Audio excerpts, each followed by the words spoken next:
بارها و بارها به عنوان یک معلم پشت همین تریبون از همکاران گلم خواهش کردم خوب اول مهر قبل از اینکه معلم ها شغل بابای دانش آموزها رو از اونها سوال کنن به بچه ها یاد بدن که هر شغلی قابل احترامه و هر پدری دوست داشتنی و باید دوستش داشته باشن.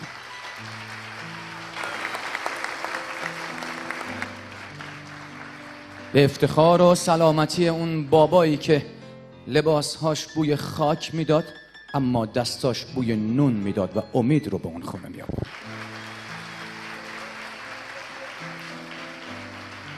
به افتخار و سلامتی اون مادری که سر سفره غذا هر وقت که غذا کم می اومد اولین نفری بود که می گفت من سیرم و اشتها ندارم. بسیار متشکرم. خلاصه این که من که امسال مرخصی بدون حقوقم اما همکارم تعریف میکرد دیدید که 4 ماه بارون نبارید غیر از پریشبا که یه بارون یواشکی بارید و بعد فکر کنم پشیمون شد گفت ببخشید مثل که اشتباه اینجا باریدم رفت یه جای دیگه بباره.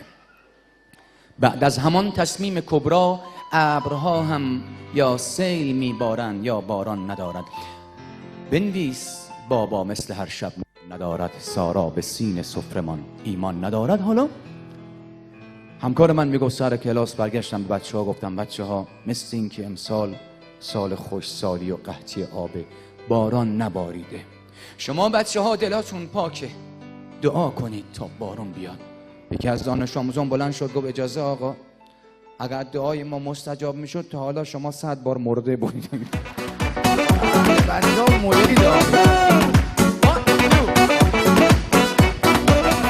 در ضمن دنبال دختر خوبم میگرده.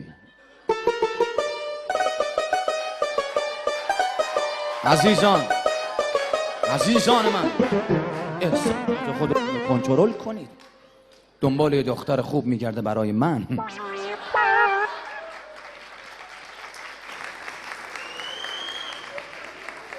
خیلی بدجور به من خندیدید. در من ایرادی میبینید؟ خودت کچلی عیب نیست. مسخره کردی خندیدی به کچلی من. شما چون صحبت از علم و ثروت و این چیزا شد برو در یه آدم پولدار رو صبح تا شب مسخرش کن اگر پولدار شدی. اما کافیه بیا آدم کچل فقط یه لبخند بزنه در کمتر از 1 ماه تاس میشی. اینا قوانین نانوشته است دست من و شما نیست. حالا مهم شما کجا کچل باشی. بالا شهر کچل باشی میگن خب مده چقدرم شیک که بهش میاد. وسط شهر کچل باشی میگن خب از سربازی اومده. اون پایین ما اینا با میگن بابا خب از زندان ولش کردم. عزیزان دریا کنار تموم شد تعطیلات نیست الان. خیلی ناقلای تو